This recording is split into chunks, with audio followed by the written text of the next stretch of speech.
Hi, I'm Lesley from the Beck, and this is part one of my 3-part reading series. Today's video is all about how to create a balanced reading program. I'm going to share with you all the details about modeled reading, shared reading, guided reading, and independent reading in your classroom. I'm going to talk about what they are, what you need to do and when, and how to fit it all together in the limited time that we have. So let's get started.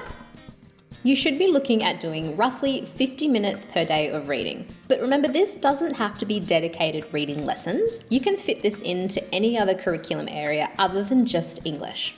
Early year students should be listened to at least once a week. Older students can be listened to about once every 3 to 4 weeks and conferenced at least once a term. Naturally, this will still depend on the kind of learners you have in your classroom. Some may need it more, some may need it less. Like everything, reading can be taught through an I do, we do, you do approach, which in the classroom is disguised as modelled, shared, guided, and independent reading. We begin our reading journey with modelled reading, which is the I do approach. Modelled reading is done with the whole class and can be done in quick 10-minute sessions. It is basically the teacher reading aloud to students and modelling good reading skills. There can be some discussion and some explicit teaching, but mostly it's just for fun and to encourage the enjoyment of reading. Reading aloud to students is hands down the most important thing that you can do to build good readers. I teach the older kids, and even 13-year-olds love to be read to. They are captivated by some of the stories that I read. One of my favourite teaching quotes, and I'm pretty sure it comes from a children's author, but I can't remember who, goes like this. The greatest power a teacher can have is the ability to stop reading after a cliffhanger.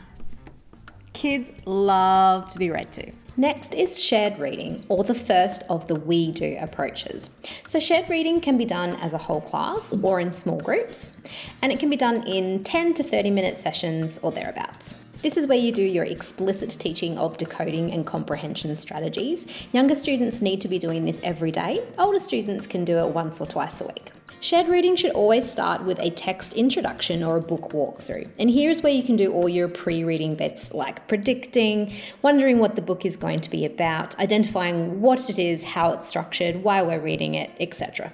Younger kids then want to do a focus on zooming in. So this is where they can do some explicit learning of decoding strategies, phonics, learning how to self-monitor.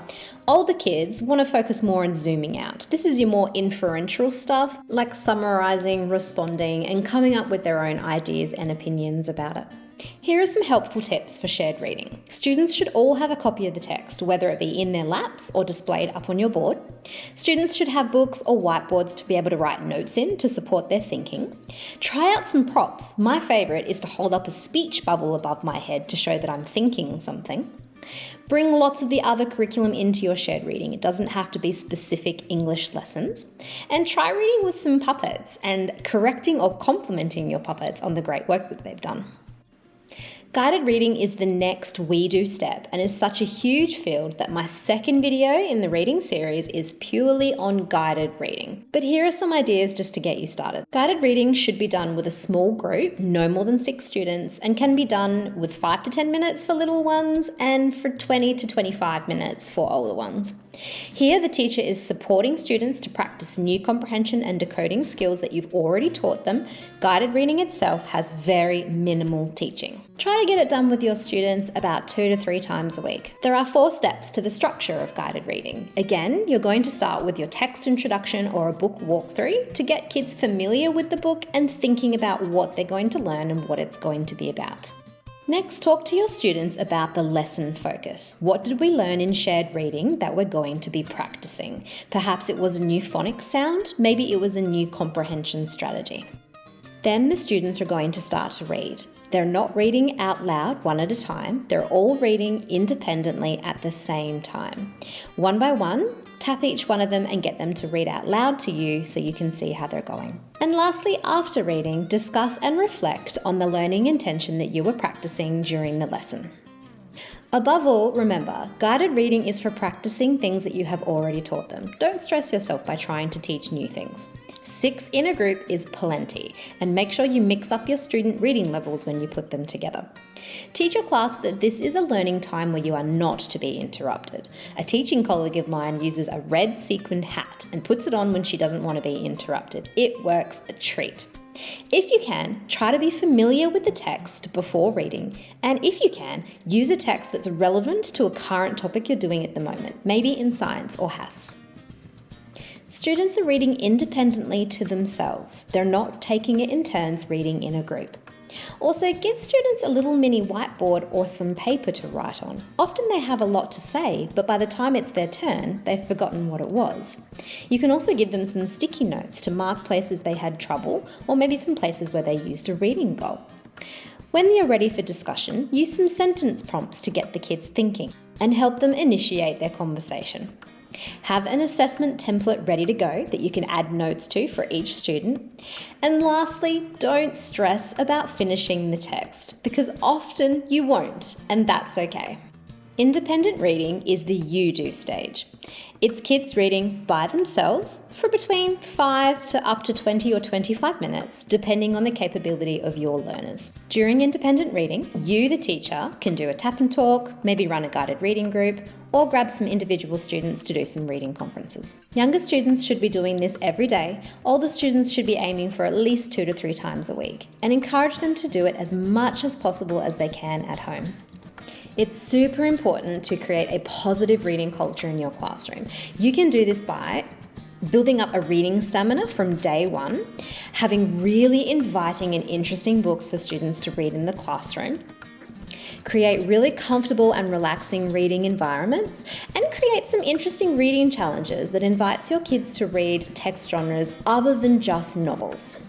So what are you going to do with those kids who just don't want to read? Because we've all got them. Here are some tips for you. Encourage them to read shorter stories like Paul Jennings or David Walliams. Get them to read on a device using Immersive Reader. Give them a start and a stop sticky note to put at certain places just to break it down to a page at a time and then celebrate those small successes. Try to get them to read some high interest, low level books, or give them a reading viewer, which helps just separate one sentence at a time so that they don't get distracted by all the other text on the page. And the last you do approach is book club or literature circles. Again, this is a huge topic, so my third video in the reading series is purely just on book club. But in a nutshell, book club is working with small groups, no more than 5, for 10 to 30-minute sessions, depending on your learners, where students are leading their own groups with just a little bit of facilitation from the teacher. They're learning how to respond and discuss a book using roles, and they're grouped in their groups according to their own interests. There are 4 stages to learning book club. Stage 1 is teaching the roles. So teach one role over 1 to 3 weeks, depending on how many times a week you do it. All students have the same role and are using the same text. No groups just yet.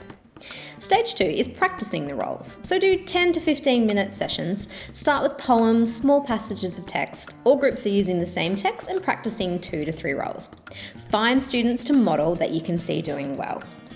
Stage 3 is consolidate and refine. So 15 to 30 minute sessions, use the same short story over a couple of weeks and have the students practice 3 to 4 roles, swapping roles throughout. Again, model, model, model. And lastly is the independent book club. So groups will read a novel over 5 to 10 weeks, meeting with each other about every 2 weeks to discuss the book and then swap roles so that all students have a chance doing each role with the novel. When it comes to roles, there really are no set ones that you have to follow. I made these cards up myself with the comprehension strategies that I think are interesting, and I think the kids would easily connect to. You can really do whatever you want. I also made these writing templates to go with them so that the kids had something to record on. Lastly, I think one of the most important points about a balanced reading program is making sure kids know that reading doesn't always have to just be novels. Reading can encompass so many things, including newspaper articles, internet blogs, cooking recipes, websites, graphic novels, poetry. There are so many things to choose from that are not as overwhelming as a novel is. And these allow students to be engaged in their reading much more easily. And that brings us to the end of today's video. So that was part 1 of how to set up a balanced reading program in your classroom. I really hope you found it helpful. Make sure you check out part 2, which is all about guided reading, and part 3, which is all about setting up a book club. You can find the links to those videos in the comments below. If you like this video, please give me a thumbs up. Please make sure to share with all your teacher friends. Make sure to subscribe and hit the alarm button so that you never miss a new video. Thank you so much for watching and have an awesome day.